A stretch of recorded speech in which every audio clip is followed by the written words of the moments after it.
بسم اللہ الرحمن الرحیم۔ اہل ایمان کے لیے قرآن مجید کی ہدایت سے رہنمائی لینے اور اس ہدایت کو اپنی زندگی میں لانے کے لیے سب سے کامل نمونہ حضور اکرم صلی اللہ علیہ وآلہ وسلم کی سیرت پاک ہے۔ آپ کی سیرت پاک کو قرآن مجید نے اسوہ حسنہ کہا ہے، اور آپ کی حیات پاک کے علاوہ حضرت ابراہیم علیہ السلام کی زندگی ہے جس سے قرآن مجید نے اسوہ حسنہ کہا ہے، اور ظاہر اس کے اندر ایک مناسبت ہے، ایک حکمت ہے۔ لیکن ہماری جو آج کی گفتگو ہے اس کا فوکس اس نقطے پہ ہے کہ فی زمانہ آج کے دور کے اندر ہم کس طرح سے رہنمائی لیں سیرت پاک سے کہ ہم جو بنیادی مقاصد ہیں وہی کہ قرآن مجید کے نزول کے ان مقاصد کو پورا کرنے کے کوالیفائی کر سکیں، ان مقاصد کو پورا کرنے کے لیے ہم کوالیفائی کر سکیں اور اس کے لیے کچھ کردار ادا کرنے کے قابل ہو سکیں۔ ظاہر ہے جو اللہ رب العزت نے اپنی ہدایت عطا کر کے انسانیت کو جس منزل تک پہنچانا مقصود ہے ذات خداوند کا، اس کا تعین قرآن مجید ہی کرتا ہے، اور اس منزل تک پہنچنا ممکن ہے صرف اور صرف قرآن مجید پر عمل کرنے سے، اور اس کا عملی نمونہ آپ صلی اللہ علیہ وسلم کی زندگی ہے کہ آپ نے اپنی حیات پاک کے اندر کس طرح سے اس ہدایت کو عمل میں ڈالا، کن مراحل کے تحت عمل میں ڈالا، اور پھر اس سے کس طرح سے نتائج اخذ کیے۔ ایک مثالی انسان بنانا درکار ہے قرآن مجید کے پیش نظر، ایک مثالی انسان بنانا درکار ہے۔ وہ پروڈکٹ جو ہے قرآن مجید کا، اس پروڈکٹ تک پہنچنا ہے، اس مثالی انسان تک پہنچنا ہے۔ معاشرے اور قومیں افراد سے بنتی ہیں، کچھ ایسے افراد ہوتے ہیں جو غیر معمولی پوٹینشل، غیر معمولی صلاحیتوں کے حامل ہوتے ہیں، وہ پھر اپنے دور کی پہچان بھی بنتے ہیں، اپنے دور کی آئیڈینٹی بھی بنتے ہیں، اپنے دور کو لیڈ بھی کرتے ہیں، اپنے دور کے رجحانات اور ٹرینڈز کو بھی سیٹ کرتے ہیں، اور اس طرح ان کا دور، ان کا زمانہ مسائل سے نکلتا ہے اور معاشرہ ارتقاء کی منزلوں کو طے کرتا ہے۔ سیرت کا جو مطالعہ ہے بڑی لمبی اس کی تاریخ ہے، یعنی صدیوں پر محیط تاریخ ہے۔ سیرت پر بہت لکھا گیا، دنیا کی ہر زبان میں لکھا گیا، ہر خطے میں لکھا گیا، ہر صنف سخن میں لکھا گیا۔ لیکن جب ہم اپنے کانٹیکسٹ میں بات کرتے ہیں تو میں یہ گزارش کرنا چاہوں گا کہ ہمیں آج سیرت کی اس تفہیم کی ضرورت ہے جو سیرت سے رہنمائی صوفیاء نے لی ہے۔ وجہ یہ ہے کہ صوفیاء کی ساری اپروچ اپلیکیشنل ہے، جو حقیقی تصوف ہے ہم اس کی بات کر رہے ہیں، جو تصوف کے نام پہ اس وقت سوسائٹی میں ماحول بنا ہوا ہے، وہ ہمارا پیش نظر قطعاً بھی موضوع گفتگو نہیں ہے۔ اکابر صوفیاء، اساتذہ صوفیاء، یہ وہ لوگ ہیں جنہوں نے سیرت کی تعلیمات کو لیا اور پھر اپنی زندگیاں دے کے ان تعلیمات کے نتائج برآمد کر کے دکھائے۔ ایک ایسا معاشرہ بنا جہاں پہ فقر جنید و باجزید تیرا جمال بے نقاب کا منظر نظر آتا تھا، یعنی جہاں کہیں بھی ہمیں اکابر صوفیاء کی شخصیات نظر آتی ہیں، ان کے ارد گرد جو ماحول ہے وہ جمال نبوی کے بے نقاب ہونے کا ماحول ہے۔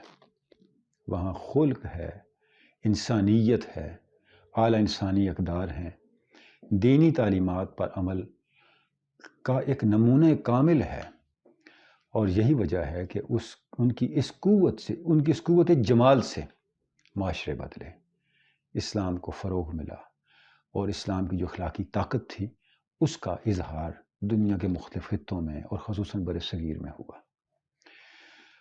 آج جب ہم ان تعلیمات کو سمجھنے کے لیے ہمارے اندر ایک آرزو پیدا ہوتی ہے کہ آج ہم ان تعلیمات کو کیسے سمجھیں، کہ ہم سیرت کی اس ڈائمنشن تک پہنچیں، تو ہمارے سامنے ایک بہت بڑا میڈیم جو ہے، ایک بہت بڑا واسطہ جو ہے، ایک بہت بڑا ذریعہ جو ہے اس تعلیم کو سمجھنے کا، وہ ایک علامہ اقبال کی شخصیت اور علامہ اقبال کا انداز بیان ہے، علامہ اقبال کی فکر ہے۔ اب ہمیں علامہ اقبال بتاتے ہیں کہ وہ جو بندہ ایک مثالی انسان ہے، ایک انسان کامل ہے، جو سیرت پر عمل کے ذریعے سے وجود میں آتا ہے، اسے کیا کہتے ہیں؟ علامہ کہتے ہیں یہ عبدہ ہے. آپ نے عبدہ کی کاپی بننا ہے. ایک عبد ہوتا ہے اور ایک عبدہ ہوتا ہے، ان میں فرق ہے. اب اس فرق کو علامہ نے جاوید نامہ میں منصور حلاج کے ساتھ مکالمے میں بیان کیا ہے، جہاں جب منصور حلاج یہ کہتے ہیں کہ آپ لوگوں کے مسائل کا حل عبدہ تک پہنچنا ہے، عبدہ جیسا بننا ہے، عبدہ کی کاپی بننا ہے، عبدہ کو کاپی کرنا ہے، اس کے کردار کو اپنے اندر اتارنا ہے. تو علامہ پوچھتے ہیں عبد اور عبدہ میں فرق کیا ہے؟ اب حلاج اس کی وضاحت کرتے ہیں. عبد دیگر، عبدہ چیزیں دیگر، ما سراپا انتظار او منتظر. عبد اور ہے، عبدہ اور ہے. عبد وہ ہے جو انتظار کرتا ہے اور عبدہ وہ ہے جس کا انتظار کیا جاتا ہے. کتنی بڑی بات ہے. یعنی ہم قرب خداوند کو پانے کے لیے زندگیاں انتظار میں گزار دیتے ہیں، اور عبدہ وہ ہے جسے قرب خداوند عطا کرنے کے لیے، اللہ کے قرب تک پہنچانے کے لیے اللہ کی طرف سے پیغمبر بھیجے جاتے ہیں، اللہ کے قرب کی طرف لے جانے والے ملائکہ بھیجے جاتے ہیں. عبدہ چندو چگون کائنات، عبدہ راز درون کائنات. عبدہ کیا ہے؟ عبدہ اس کائنات کا حسن ہے، عبدہ اس کائنات کے باطن کا راز ہے. تفسیر ہے، بیان کرتے جاتے ہیں علامہ، اور بات یہاں تک پہنچاتے ہیں مدعا پیدا نہ گردد زین و بیت تا نبینی از مقام مارمیت. فرماتے ہیں کہ مقام مارمیت ہی تمہیں بتا سکتا ہے کہ عبدہ کیا ہوتا ہے. جو میں اشعار میں بیان کر رہا ہوں، ان اشعار کے ذریعے سے عبدہ کا معنی پورے کا پورا نہیں کھل سکتا. اگر تم نے عبدہ کے معنی تک پہنچنا ہے تو ما رمیت اذ رمیت ولکن اللہ رما. قرآن مجید کی آیت کو دیکھو، جب اللہ رب العزت نے ارشاد فرمایا میرے رسول آپ نے جو کنکریاں پھینکی یہ آپ نے نہیں پھینکی، یہ اللہ نے پھینکی. یعنی عبدہ وہ ہے جو اللہ کی رضا کے اندر اتنا فنا ہوتا ہے کہ وہ ارادہ خداوند کے روح عمل ہونے کا انسٹرومنٹ بن جاتا ہے. اللہ رب العزت کی مشیت اور اللہ رب العزت کا ارادہ اور اللہ رب العزت کی قدرت اس کے ذریعے سے اظہار میں آتی ہے، ایکسرسائز ہوتی ہے. تو علامہ کہتے ہیں جب تم اس آیت پہ غور کرو گے تو تمہیں سمجھ آئے گا عبدہ کیا ہے. بگذر از گفت و شنود ہے زندہ رود، غرق شو اندر وجود اے زندہ رود. فرماتے ہیں کہ پھر اس کے بعد عبدہ کی وضاحت کرنے کے بعد حلاج علامہ وہ کہتے ہیں اقبال گفت و شنود سے آگے نکل، کہی اور سنی، بولا اور سنایا، کہنے سننے سے آگے نکل.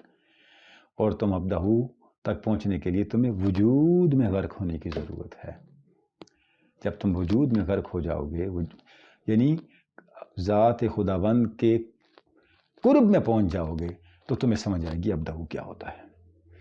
اب علامہ پوچھتے ہیں کہ کم شناسم عشق را این کار چیست، ذوق دیدار است پس دیدار چیست. علامہ کہتے ہیں کہ عشق کی وہ منزل جو دیدار تک پہنچاتی ہے، مجھے بھی اس کا ذوق ہے، میرے اندر بھی اس کی طلب ہے، لیکن مجھے پتہ نہیں اس منزل تک پہنچوں کیسے. اے حلاج مجھے اس راز سے آشنا کیجیے کہ عبدہ کی حقیقت تک پہنچوں، عشق کی رمق پالوں، اور جو دیدار ہے عبدہ کا اس دیدار کا حامل بن جاؤں، تاکہ عبدہ کے اوصاف میرے اندر بھی جھلکیں. کیونکہ موصوف کے قرب سے ہی موصوف کے اوصاف طالب میں پیدا ہو سکتے ہیں. یعنی جو آپ کا محبوب ہے، جو آپ کا مطلوب و مقصود ہے، اس کے اوصاف آپ میں تبھی پیدا ہوں گے نا جب آپ کو اس کا قرب ملے گا، اس کی شناسائی ملے گی، اس کی آگہی ملے گی. یہی دیدار ہے. تو علامہ کہتے ہیں اس دیدار تک میں پہنچوں کیسے. اب جو حلاج جواب دیتے ہیں، یہ جواب فی الافصل آج ہماری گفتگو کا موضوع ہے کہ ہم آج سیرت کو سمجھیں کیسے اور آج ہم سیرت کو پڑھیں کیسے. اب حلاج جواب دیتے ہیں معنی دیدار آخر زمان حکم او برخیشتن کردن روا.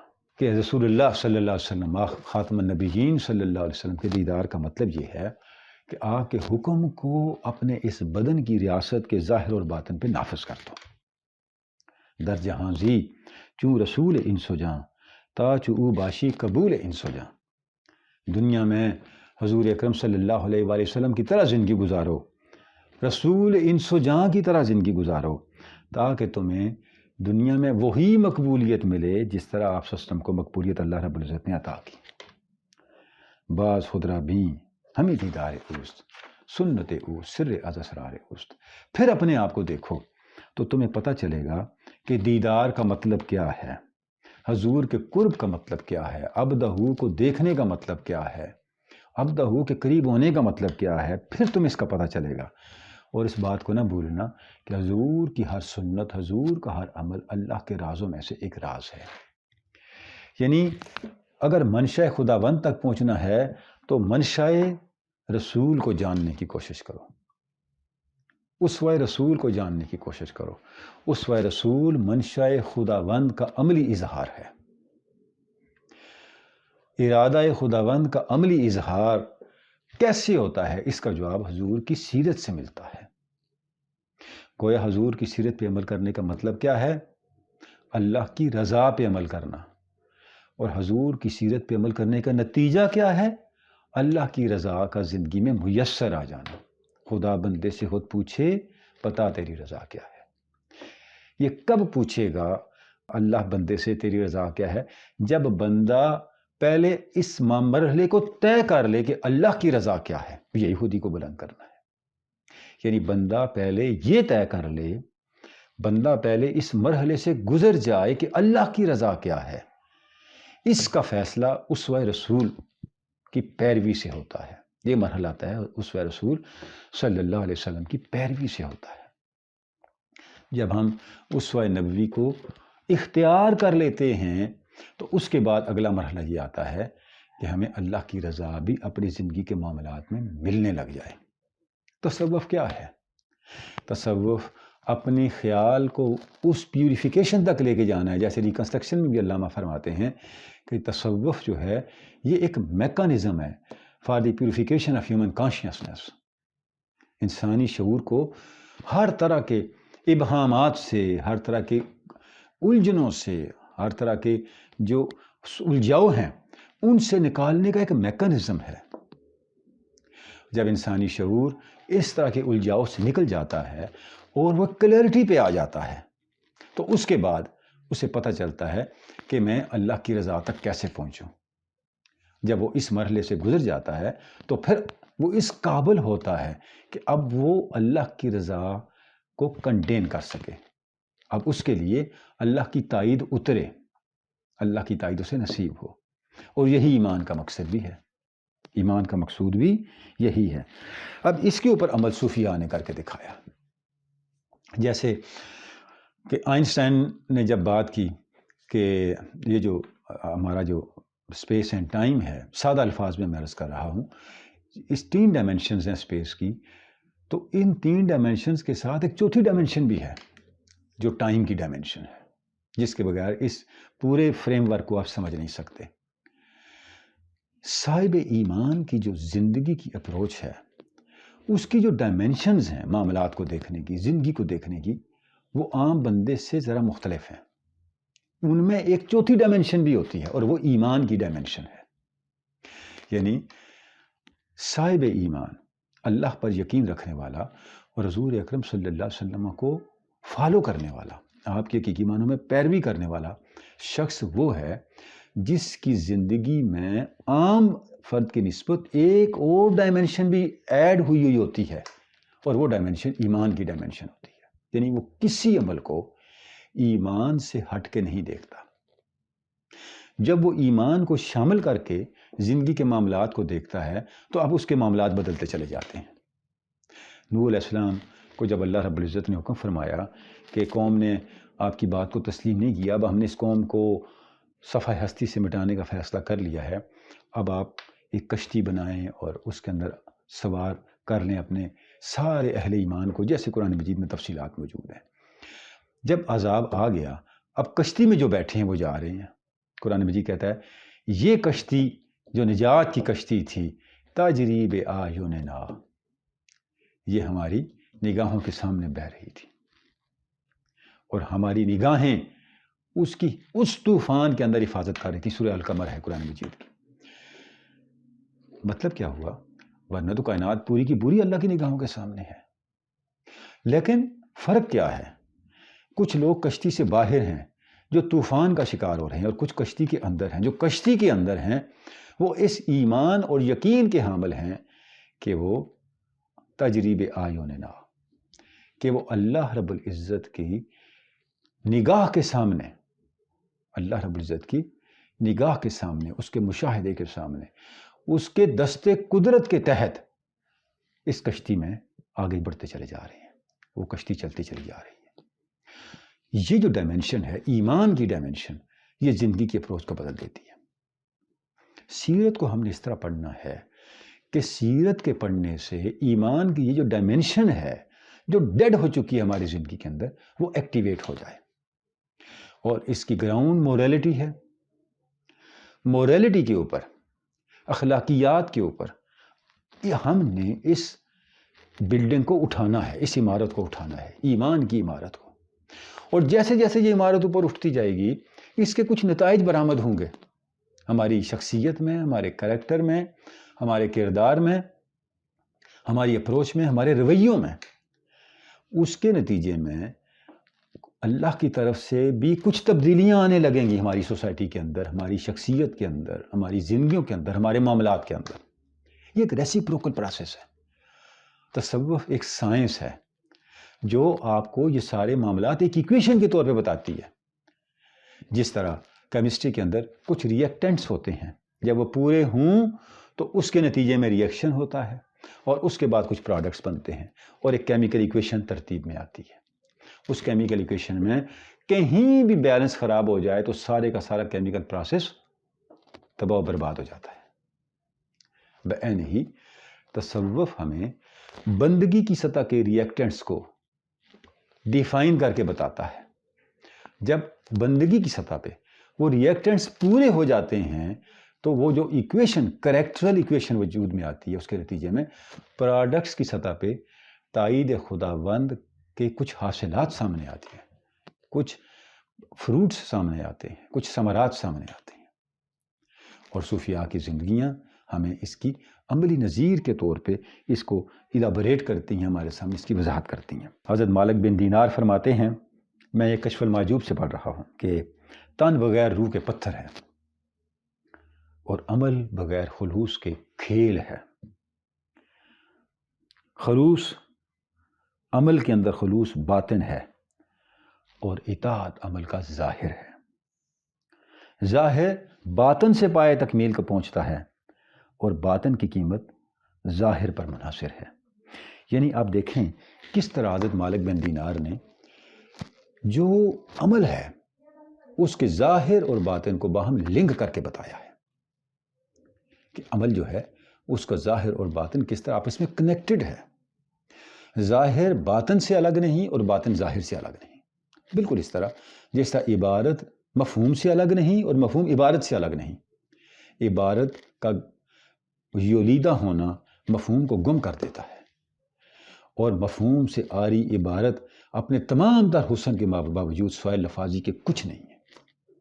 یہی صورتحال انسان کے اعمال کی ہے، کہ اگر عمل کا ظاہر درست نہ ہو تو وہ خلوص کی تائید نہیں کرتا، وہ خلوص کو ایک گپ بنا دیتا ہے۔ اور عمل ظاہر میں پورا ہو، اس کے پیچھے خلوص نہ ہو، تو وہ سوائے ریچول کے کچھ باقی نہیں بچتا، سوائے رسم کے کچھ باقی نہیں بچتا۔ یہ جو ایک پروسیس ہے، یہ ایک سائنٹیفک پروسیس ہے، جیسے میں نے عرض کیا، یہ ایک ریسیپروکل پروسیس ہے، جس میں کچھ بندہ کرتا ہے تو اس کے بعد اللہ کی طرف سے کچھ اس کے نتائج نکلنے شروع ہو جاتے ہیں۔ اور اگر نتائج اللہ کی طرف سے نہ نکل رہے ہوں تو پھر بندے کو اپنے عمل کو ریوزٹ کرنا ہے۔ تصوف زندگی کے اندر اللہ کو محسوس کرنے کا نام ہے۔ تصوف زندگی میں بندے خدا کے درمیان حجابات کو اٹھا دینے کا نام ہے۔ اور حجابات اٹھانے کا مطلب کوئی رنگوں کو دیکھنا اور کوئی کیفیات کو دیکھنا اور کوئی خوابوں میں الجھ جانا، یہ قطعاً نہیں ہے۔ اس سے مراد زندگی کے ڈے ٹو ڈے معاملات کے اندر اللہ کی موجودگی کو آبزرو کرنا ہے، ایکسپیرینس کرنا ہے۔ ایسا شخص کبھی موریلٹی پہ کمپرومائز نہیں کرتا، اللہ اور اس کے رسول کی دی ہوئی تعلیمات پہ کمپرومائز نہیں کرتا، ویلیوز پہ کمپرومائز نہیں کرتا، اور یہ اسوہ ہے۔ آپ دیکھیں کہ آپ وسلم کی سیرت پاک کا آغاز کہاں سے ہوتا ہے؟ صداقت سے اور امانت سے۔ ابھی آپ نے نبوت کا اعلان نہیں فرمایا، لیکن آپ کے صادق اور امین ہونے کا اعلان پوری سوسائٹی کر رہی ہے۔ ہجرت کی رات ہے، کفار مکہ کے جتنے بڑے لوگ ہیں، سردار ہیں، سارے بیٹھے ہیں معاذ اللہ، آپ کی جان لینے کے در پہ ہیں، لیکن اہل مکہ کی امانتیں آپ کے پاس ہی رکھی ہوئی ہیں۔ یہ کریکٹر ہے، یعنی باوجود ہے کہ انہیں پتہ ہے، وہ باوجود ہے کہ وہ آپ کے جان کے دشمن ہیں، لیکن اس پہ کنوینسڈ ہیں کہ اس شخصیت سے بڑھ کے ایماندار مکہ میں اور کوئی نہیں ہے جس کے پاس ہم اپنی امانتیں رکھوا دیں۔ حسین آپ وسلم کا کردار دیکھیں، وہی لوگ جو آپ کی جان لینے کے در پہ ہیں، آپ سیدنا علی مرتضیٰ کو فرما رہے ہیں کہ تم میرے بستر پہ لیٹ جاؤ، ان لوگوں کی امانتیں واپس لوٹا کے پھر تم نے مدینہ آنا ہے۔ تو یہ فاؤنڈیشن ہے، یعنی جب تک مورل گراؤنڈ سٹرانگ نہیں ہوگی، جب تک ہماری ایتھیکل گراؤنڈ سٹرانگ نہیں ہوگی، اس کے اوپر کچھ نہیں بن سکتا۔ دین کی تعلیمات اپنی پوری نتیجہ خیزی کے ساتھ سامنے آتی ہیں جب وہ ایمان کی حامل ہوں، اور ایمان حقیقت نہیں بنتا جب تک اس کے پیچھے اخلاقی طاقت نہ ہو، اخلاقی یاد نہ ہو۔ اب یہ دونوں چیزیں جڑ کے زندگی کو کیسے بدلتی ہیں، اس پہ ہم انشاءاللہ اگلی نشست میں گفتگو کرتے ہیں۔